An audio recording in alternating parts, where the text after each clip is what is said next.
নমস্কাৰ সহজ উপায়েৰে ইংৰাজী শিকক এই সিৰিজটোৰ আজি ডে 49 হয় আৰু আজিৰ এই ডে 49ত মই আপোনালোকক ক'বলৈ যত্ন কৰিছো আমি আমাৰ ডে টু ডে লাইফত ব্যৱহাৰ কৰি থকা এক প্ৰকাৰৰ গুৰুত্বপূৰ্ণ বাক্যৰ বিষয়ে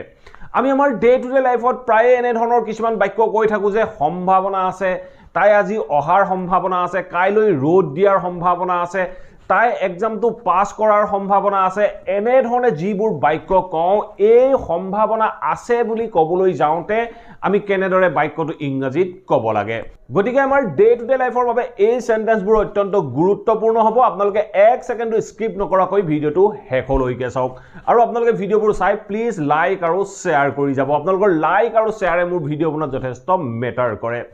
আৰু আপোনালোকৰ যদি কিবা টপিক বা কিবা কোৱেশ্চন আছে then let me know in the comment box below মই আপোনালোকৰ টপিক আৰু কোৱেশ্চনৰ ওপৰত ভিডিও প্ৰস্তুত কৰিবলৈ যত্ন কৰিম আৰু যদি আপোনালোকৰ মাজত কোনো লাৰ্নাৰ আছে অনলাইন মাধ্যমৰ জৰিয়তে এনেদৰে মোৰ হৈতে অতি সহজ পদ্ধতিৰে স্পোকেন ইংলিছৰ লগতে ইংলিছ গ্ৰামাৰ শিকিব বিচাৰে তেতিয়াহলে স্ক্ৰিনত ওলাই থকা নাম্বাৰটোত আপোনালোকে মোৰ হৈতে যোগাযোগ কৰিব পাৰে অন্যথা আপোনালোকৰ নাম আৰু এড্ৰেছ WhatsApp কৰক সময় অনুসৰি আপোনালোকক ক্লাছৰ আপডেট কৰা হ'ব সো আহক এতিয়া ভিডিওটো আৰম্ভ কৰো ইয়াৰ আগত মডেল ভাৰ্বৰ ভিডিও কেইটাত আমি শিকি আহিছিলো যে যেতিয়া আমি কোনো এটা বাক্যত কোনো সম্ভাৱনাৰ কথা ব্যক্ত কৰিবলৈ যাওঁ তেনেকুৱা ক্ষেত্ৰত আমি মে মাইট কুড এনেদৰে বিভিন্ন মডেল ভাৰ্ব ব্যৱহাৰ কৰিছিলো আজি এই ভিডিওটোত মই আপোনালোকক ক'বলৈ যত্ন কৰিছো সম্ভাৱনা আছে বুলি কওঁতে আমি কেনেদৰে বাক্যবোৰ ক'ব লাগে মই যদি এটা এক্সাম্পল কওঁ যে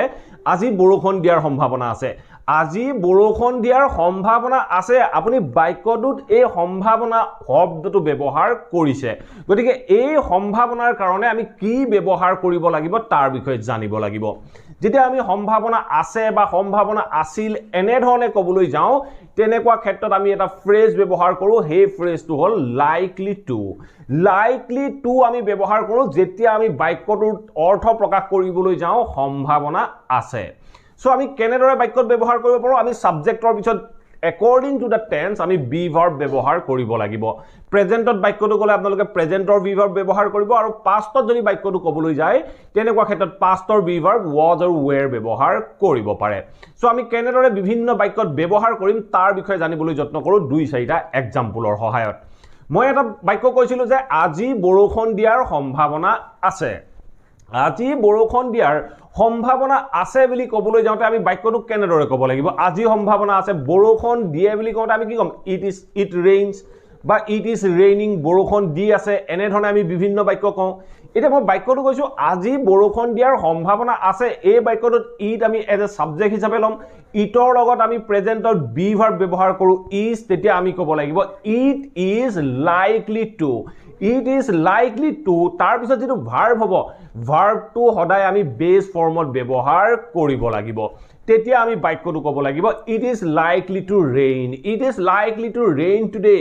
আজি বৰষুণ দিয়াৰ সম্ভাৱনা আছে it is likely to rain today এনে ধৰণে আমি বাক্যত ব্যৱহাৰ কৰিব লাগে ঠিক আছে নেক্সট এটা এক্সাম্পল চাও নেক্সট এক্সাম্পলটো চাও কি কৈছে তাই পৰীক্ষাত উত্তীৰ্ণ হোৱাৰ সম্ভাৱনা আছে এই বাক্যটো চাও কি কৈছে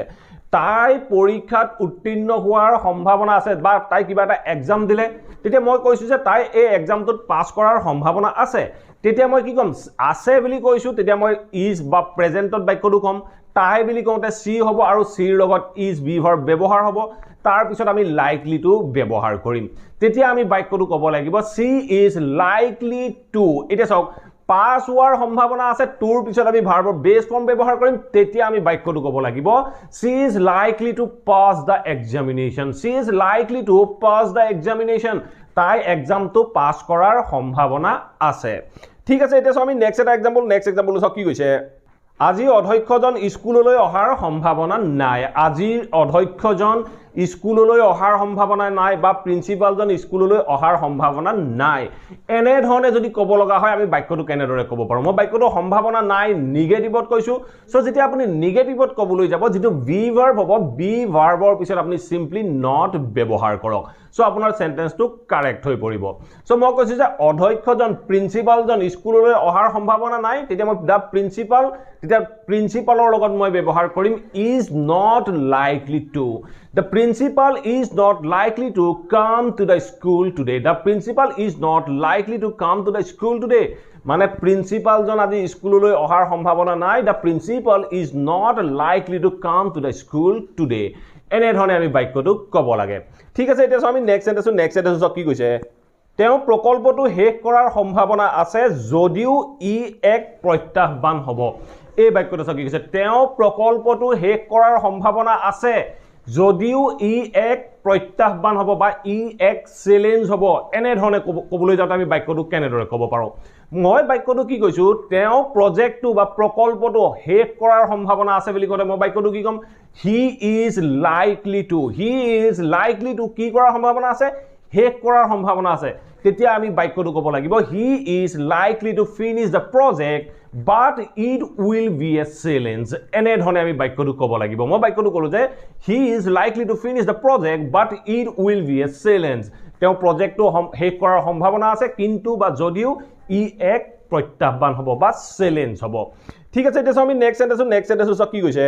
বাজেট কৰ্তনৰ বাবে প্ৰকল্পটো বিফল হোৱাৰ সম্ভাৱনা আছিল এই বাক্যটো কি কৈছে বাজেট কৰ্তনৰ বাবে প্ৰকল্পটো বিফল হোৱাৰ সম্ভাৱনা আছিল মানে কিবা এটা প্ৰজেক্ট চলি আছিল প্ৰজেক্টটোত কি হৈছিল বাজেট কৰ্তন কৰি দিয়াৰ বাবে বা বাজেট কাট কৰি দিয়াৰ বাবে প্ৰকল্পটো ফেইল হোৱাৰ সম্ভাৱনা আছিল এনেধৰণে যদি মই পাষ্টত ক'বলৈ যাওঁ তেতিয়া মই বাক্যটো বিৰ পাষ্ট ফৰ্ম was were ব্যৱহাৰ কৰিম তেতিয়া মই বাক্যটো ক'ব লাগিব the project was likely to কি হোৱাৰ সম্ভাৱনা আছিল fail হোৱাৰ তেতিয়া মই বাক্যটো ক'ব লাগিব the project was likely to fail because of the budget cuts এনেধৰণে আমি বাক্যটো ক'ব লাগিব সো আমি বাক্যটো ক'লো the project was likely to fail প্ৰজেক্টটো fail হোৱাৰ সম্ভাৱনা আছিল because of the budget cuts মানে বাজেটত কৰ্তন কৰাৰ বাবে প্ৰকল্পটো fail হোৱাৰ সম্ভাৱনা আছিল the project was likely to fail because of budget cuts এনেধৰণে আমি বাক্যখিনি ক'ব লাগে এতিয়া আমি এনে ধৰণৰ বাক্যবোৰ কেতিয়াবা ষ্টেট অফ বিইংটো ক'ব লগা হয় কেতিয়াবা আমি লাইকলি টু বিও ব্যৱহাৰ কৰিব লগা হয় সো লাইকলি টু বি আমি কেনেদৰে বাক্যত ব্যৱহাৰ কৰিম দুই এটা এক্সাম্পলৰ মাধ্যমেৰে এই কনসেপ্টটো বুজি ল'বলৈ যত্ন কৰো যাতে আপোনালোকে এনে ধৰণৰ বাক্যবোৰ সহজে ফৰ্ম কৰিব পাৰে মই এটা এক্সাম্পলৰ সহায়ত আপোনালোকক প্ৰথমে কনসেপ্টটো বুজাই ল'বলৈ যত্ন কৰো মই যদি এটা বাক্য কওঁ যে তাই অফিসত থকাৰ সম্ভাৱনা আছে মই তাই কিবা এটা কাম কৰাৰ সম্ভাৱনা আছে বুলি কোৱা নাই মই তাই অৱস্থাটোৰ বিষয়ে কৈছো তাই অৱস্থাটো কি কৈছো তাই অফিসত থকাৰ সম্ভাৱনা আছে সো যেতিয়া আমি থকা বা হোৱা বুলি ক'বলৈ যাওঁ তেনেকুৱা ক্ষেত্ৰত আমি বি ব্যৱহাৰ কৰো সো মই বাক্যটো কি ক'লো তাই অফিসত থকাৰ সম্ভাৱনা আছে বুলি কোৱাৰ লগে লগে আমি বাক্যটো ক'ব লাগিব she is likely to be ৰ অৰ্থ হ'ল তাই থকাৰ সম্ভাৱনা আছে বা হোৱাৰ সম্ভাৱনা আছে এনে ধৰণে কওঁতে আমি to be ব্যৱহাৰ কৰো সো মই বাক্যটো ক'লো she is likely to be in the office তাই অফিসত থকাৰ সম্ভাৱনা আছে এনে ধৰণে যেতিয়া আমি অৱস্থা বা ষ্টেট অফ বিইংৰ কথা দেখাবলৈ যাওঁ তেনেকুৱা ক্ষেত্ৰত আমি লাইকলি টু বি বাক্যটোত ব্যৱহাৰ কৰো ঠিক আছে অন্য দুটা এক্সাম্পল চাও যি দুটা এক্সাম্পলৰ সহায়ত আপোনালোকে কনসেপ্টটো যাতে ভালদৰে বুজিব পাৰে সো নেক্সট এক্সাম্পলটো কি কৈছে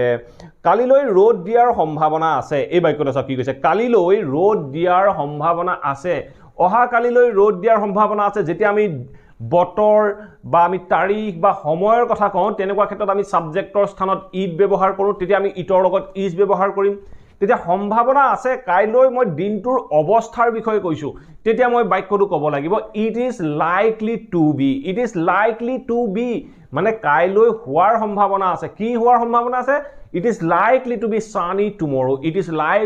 sunny tomorrow অহা কালিলৈ ৰ'দ দিয়াৰ সম্ভাৱনা আছে বুলি কওঁতে আমি বাক্যটো ক'লো it is likely to be sunny tomorrow ঠিক আছে এতিয়া আমি লাষ্ট এক্সাম্পলটো সব কি কৈছে তাই এগৰাকী মহান নেত্ৰী হোৱাৰ সম্ভাৱনা আছে এই বাক্যটো সব কি কৈছে তাই এগৰাকী মহান নেত্ৰী হোৱাৰ সম্ভাৱনা আছে তাইৰ সম্ভাৱনা আছে বুলি কওঁতে আমি কি ক'ম সি লগত ইজ ব্যৱহাৰ কৰিম সম্ভাৱনা আছে তাই হোৱাৰ সম্ভাৱনা আছে তাই এগৰাকী নেত্ৰী হোৱাৰ সম্ভাৱনা আছে থকা বা হোৱা বুলি কোৱাৰ লগে লগে আমি বি ব্যৱহাৰ কৰিম তেতিয়া আমি বাক্যটো ক'ব লাগিব she is likely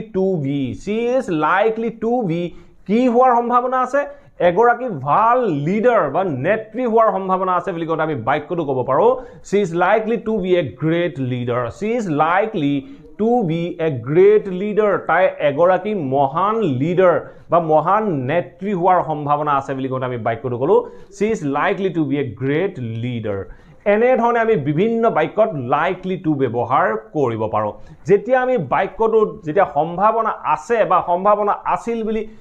অসমীয়া বাক্যটো যেটো উল্লেখ কৰো হে সম্ভাৱনা আছে বা আছিলটো আমি প্ৰকাশ কৰিবলৈ যাওঁতে ইংৰাজী বাক্যটোত লাইকলি টু ব্যৱহাৰ কৰো আশা কৰো এই ভিডিওটো আপোনালোকে নিশ্চয় ভাল পালে আৰু এই ভিডিওটোৰ পৰা আপোনালোকে নিশ্চয় লাইকলি টু বিভিন্ন বাক্যত ব্যৱহাৰ কৰিব পাৰিব যদি ভিডিওটো ভাল পালে প্লিজ ভিডিওটো লাইক কৰক আৰু সকলোৰে মাজত শেয়াৰ কৰি দিয়ক আৰু যদি এই চেনেলটো সাবস্ক্ৰাইব কৰা নাই সাবস্ক্ৰাইব কৰি লৈ অল নোটিফিকেশন অন কৰি ল'ব মই আপোনালোকৰ বাবে এনে ধৰণৰ ইংলিশ লাৰ্নিংৰ ভিডিও ৰেগুলাৰ আপলোড কৰি থাকো আপোনালোকে নোটিফিকেশন পাব আৰু ভিডিওবোৰ চাব পাৰিব thank you for watching this video have a nice day